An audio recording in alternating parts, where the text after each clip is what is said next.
everyone, I am Ansh Chadha. I am Daneet Kaur Lamba. I am Krish Vishwakarma.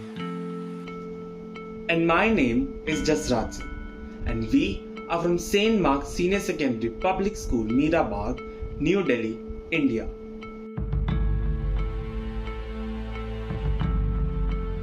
Two 2020-21 was an unforgettable phase.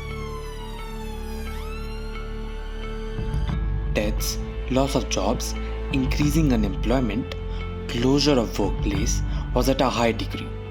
But even now, in 2022, many people are still finding it difficult to secure a job.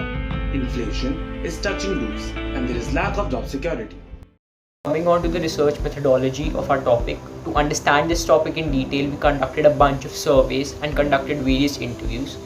We briefly examined the responses filled in by the respondents in the online survey forms. We asked them of what problems are still persisting. The respondents came up with various thoughts on how to bring back economy in shape. we then conducted various interviews. The interviewees included an economics teacher, an economic expert, a housewife, and an MNC employee. So when COVID struck in 2020, Indian economy for the last decade or so before that was already in the downtrend. The employment was already very, very less. The COVID upsurged all the things. Now during COVID what happened was that infrastructure, hotel, agriculture, employment, everything freezed. Moment it freezed, it led to a lot of cyclical repercussions and the downtrend began. Now, after the COVID has been over, what we have observed is that unemployment is on a hike. Yes. Inflation is very high. Yes. And economic recession is soon going to strike India by next year. It has already reached Europe, it's going to reach India also. The economy had witnessed a slump where during the COVID, which showed a reversal in the post-COVID era. The prices of everything has risen post-COVID. If we could balance it out, neutralize it in ways, maybe getting subsidies on food items or what we are exporting, what we are importing from other countries, if we could get subsidy on the taxes of everything that we are buying every day, that.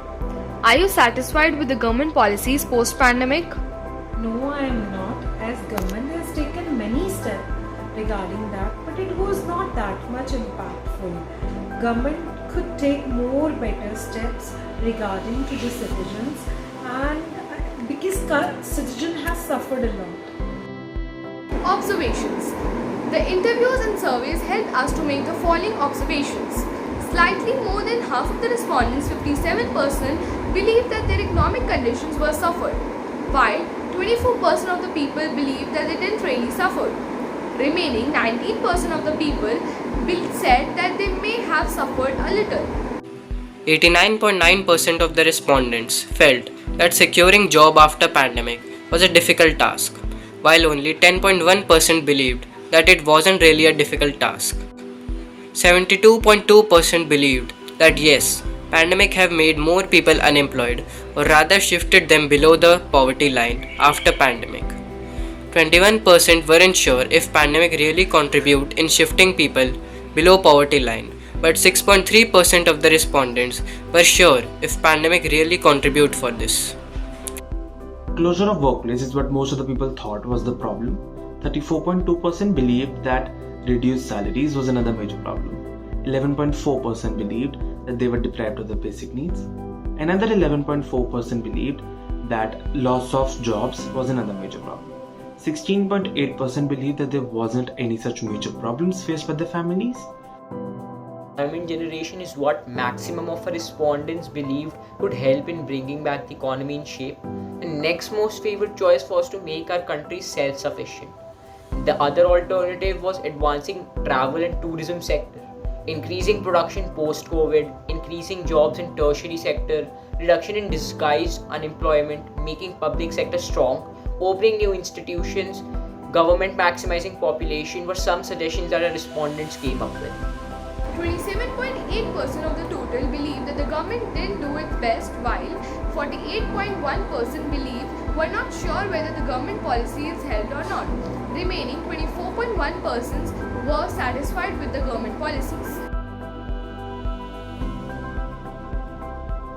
Solutions. Investing in public sector, properly targeted public investment can do much to boost economic performance. Generating aggregate demand quickly, fueling productivity growth by improving human capital, encouraging technological innovation, and spurring private sector investment by increasing returns. Empower the consumers. When brands empower consumers in many ways, it inspires greater loyalty in them. And it's easier to sell the existing customers than acquire new prospectors and convince them to buy the products. Thus, by empowering consumers, brand can offer better experiences and could build their own tribe. Promotion of new career opportunities. Many modern companies create powerful strategies for their development in social networks, from increasing brand awareness to hiring. Even the British Army used social networks to attract the attention of young recruits. Social networks have become very powerful platforms for publishing new vacancies. This approach works well on LinkedIn, Facebook, and Instagram. Last but not the least, encouragement of startups is also very important. Startup India scheme. India saw a slew of changes in its corporate regime with the Amendment in Companies Act. The introduction of the Startup India initiative by the Government of India has been a major milestone. The benefits of Startup India program are many and has been crucial in the growth of entrepreneurship culture in India. It is an opportunity for the generation of employment, wealth, and promotion of indigenous industries. How is public planning to overcome their financial problems? One of the respondents said that they will encourage their mother to take up a job, not overburden my family members for unnecessary demands. Make in India project was launched by the Ministry of Trade and Commerce. The date of commencement was September 2014 and the vision was zero effect and zero defect. Its significance was to generate employment opportunities, increase the GDP by expanding economic growth. When FDI inflows becomes stronger, the rupee will be strengthened. Small manufacturers will get a thrust, particularly when investors from abroad invest in them. When countries invest in India, they will bring the latest technologies in various fields.